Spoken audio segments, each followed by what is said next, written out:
Hello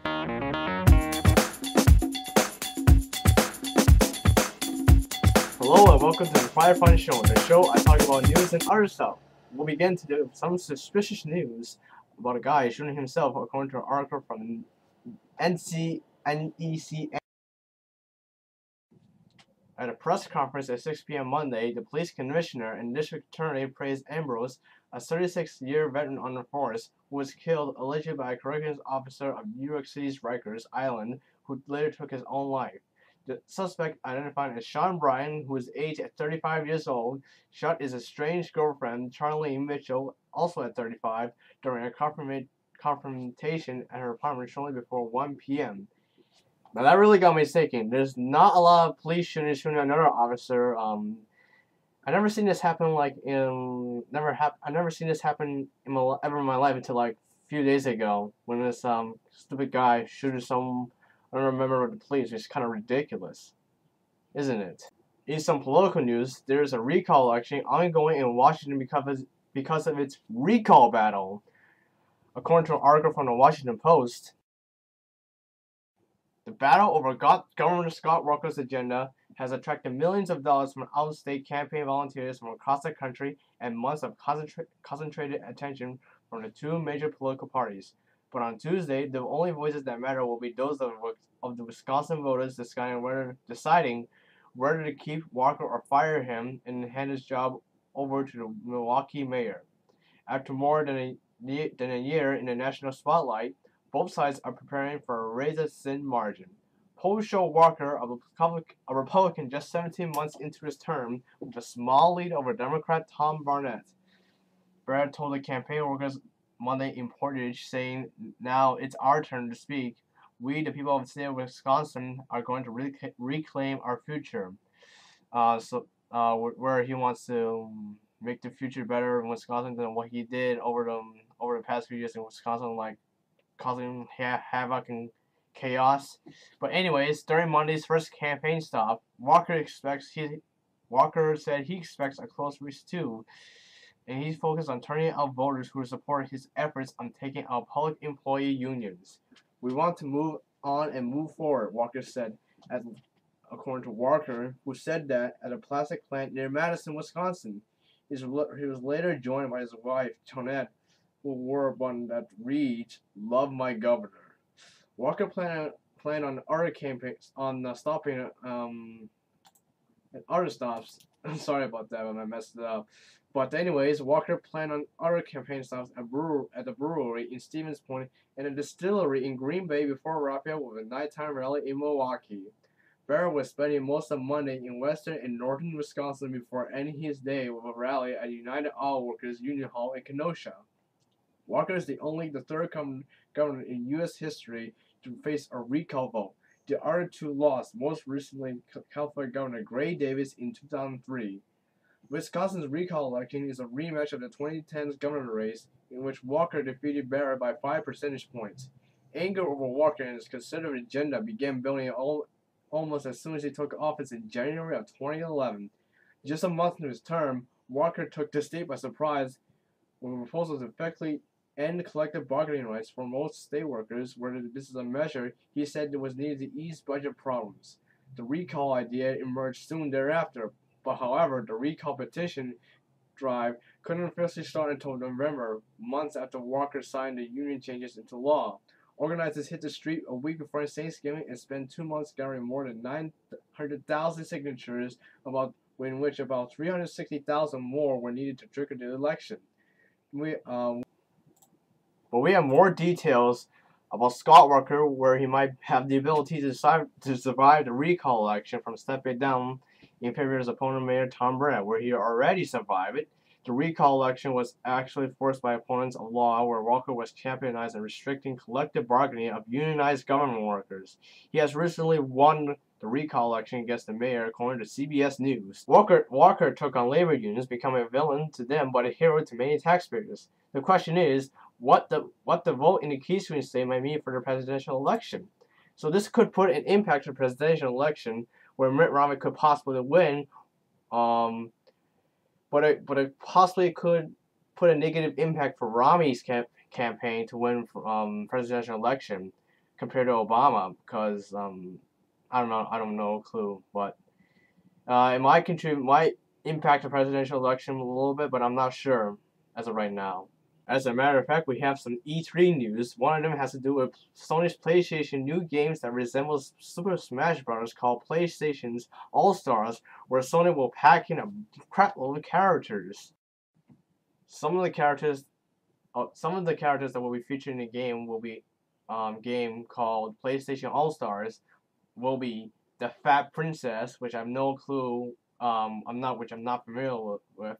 Sly Cooper, Sweet Tooth, and that guy from that hit game Uncharted 3. Yes, Nathan Drake. Also featured in the game will be the Big Daddy from BioShock, Solid Snake, and Kratos.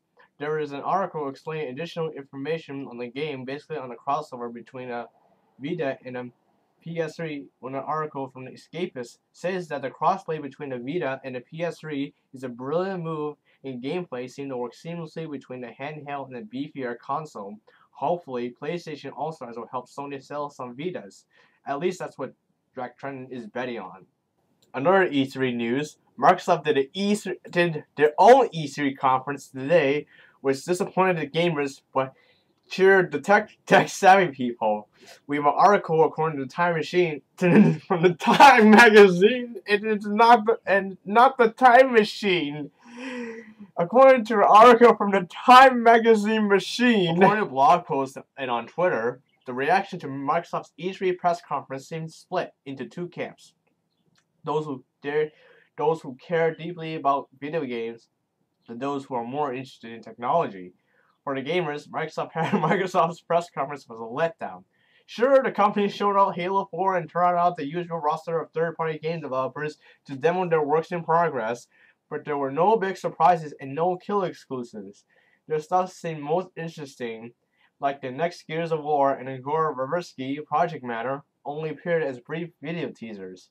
Even a quick hello by South Park creators Trey Parker and Matt Stone shed a little additional light on the upcoming South Park The Stick of Truth. For the techies, however, Microsoft's E3 presentation was a treasure trove. Here was Microsoft preempting the rumored Apple television with Project Smart Glass, an answer to Apple's AirPlay that will let users send video from their tablets or phones to the Xbox 360. Smart Glass even goes beyond AirPlay by working on iOS, Android, or Windows devices and turning those phones into tablets into video companions that shows additional information, such as map of where the action is happening during a Game of Thrones episode. Smart Glass wasn't the only part of Microsoft's entertainment push. The company also showed off the version of Internet Explorer for the Xbox 360. It meant to solve some of the common problems with TV web browsers by letting users navigate with phones and tablets instead of game controllers, and by offering a stylized list of suggested websites to visit. And while rumor has it that Apple is struggling to secure content from Rickstream, Microsoft has signed 35 new content partners, including NBA, NHL, Nickelodeon, and Paramount Pictures. Later this year, the Xbox 360's ESPN app will offer round-the-clock live streaming of several ESPN stations, resulting for users with cable subscription to those channels. On the music front, Microsoft announced a Spotify competitor called Xbox Music. Hardcore gamers might choose to overlook the entertainment section on Microsoft's program. Perhaps they dismiss it as a filler. Sometimes that distracts from E3's true purpose to showcase the latest and greatest video games. But as Peter Skerritt pointed out on Twitter recently, it's not the Electronic Games Expo. The acronym stands for Electronic Entertainment Expo, a monkey that's turning out to be remarkably persistent as consoles turn to entertainment hubs. This transition is one of the most interesting trends in the video game business today, and the overall convergence of set-top boxes, tablets, phones, and PCs is arguably the biggest ongoing story in consumer electronics. Hardcore gamers can ignore this stuff they like and cast off Microsoft efforts as boring or disappointing, but woe is the video game console maker who does the same. In addition to E3 conference held on Monday, Microsoft is now offering customers shopping at GameStop and Best Buy the $99 Xbox Connect bundle offer, other than doing this in in Microsoft's own online store. It includes a 4GB Xbox 360 that is normally priced at $300, along with an accessory for the Kinect. Xbox Live costs the gold version of Xbox Live costs $14.99 a month for customers who are participating in this offer. But however, Microsoft will allow customers to return their Xbox and cancel their subscription in 30 days. But users who are used to subscribe to Xbox Live and all of a sudden cancel their subscription will not get their refunds back. Nintendo also held an E3 convention on Tuesday, basically on the upcoming Wii U and several games being released for the Wii U, including Pikmin and New Super Mario Bros. U, along with games for Nintendo 3DS, including a 2D version of Super Mario Bros. 2, Paper Mario Stacker, and Luigi's Mansion. In some entertainment news, a lady who starred on Teen Moms under the name of Amber Portwood. She was sentenced to 3 years inside a prison cell in Indiana for possessing prescribed drugs with the doctor's permission, with an additional 2 years for prohibition violation, which totals up to 5 years in prison for that stupid bitch. She wanted to avoid going to jail by going to rehab, but she decided to go to prison after reinstating that her previous sentence with an Indiana judge for a drug test performed in December of last year. In some recent world affairs news, one of the country's leaders will refuse to talk about Assad's termination of his presidency in Syria because of the recent attacks. According to an article from Returner, Russia is under pressure to abandon its support or at least push Assad harder to adhere to UN-backed ceasefire in a faltering peace plan brokered by envoy Kofi Annan. Gatov reiterated the Russian statements, which was also repeated on Friday by President Vladimir Putin, that Moscow is open to Assad's exit from power if it results from a Syrian political dialogue without foreign interference. According to state-run Etersaz, he said, "We have never said or possessed the condition that Assad must necessarily stay in power as a result of this political process. This issue must be resolved by the Syrians themselves." He also said Russia is not holding any conflicts or discussions with anyone about whether Assad should stay in power or go.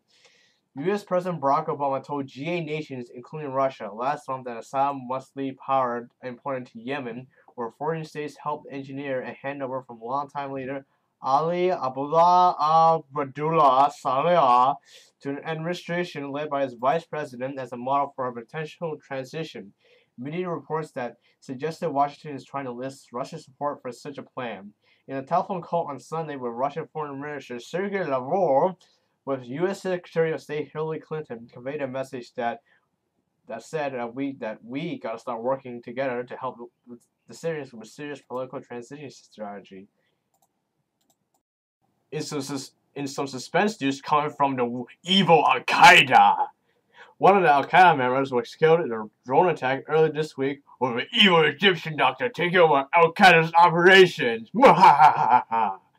According to an article from Hinduism Times, which I believe is an Indian news corporation. Great.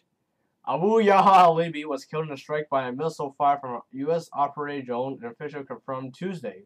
The official said the Libyan-born Libi, a cleric whose real name was Muhammad Hassan Quaid, was killed in a drone strike early Monday, Pakistan time.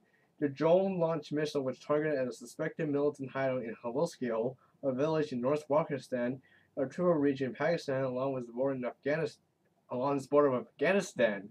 U.S. officials said Libi, who appeared in Al-Qaeda's propaganda videos when once escaped from a U.S. operated prison in Afghanistan, was a key figure that remained of the core Al-Qaeda network funded by Osama bin Laden, who was killed last year in a U.S. commando raid on his hideout near a Pakistani military academy. The officials spoke on the condition of anonymity to discuss intelligence matters. In the wake of bin Laden's death, officials said, Ayman al-Zawahiri, an Egyptian doctor who has been bin Laden's longtime deputy, became the leader of an Al-Qaeda's core group, advertised and assisted by a small coterie of veteran militants. U.S. officials said Libi has recently emerged as Zawahiri's principal deputy. Abu Yahya was among Al-Qaeda's most experienced and versatile leaders, operational trainer, and central head, and played a critical role in the group's planning against the West, providing oversight of external operations in force, according to an official. Initially, the official said that Zahari will be hard-pressed to find any one person who can really step into Abu Yahya's shoes, in addition to his gravitas as a long-standing member of AQ's leadership. Abu Yahya's religious credentials gave him authority to issue fatwas, operational approvals, and guidance to core group in Pakistan and its regional affiliates. There's no one who even comes close to the terms of replacing the expertise AQ has just lost. Some U.S. officials describe Levi, whose real name is Mohammed Hassan Quaid,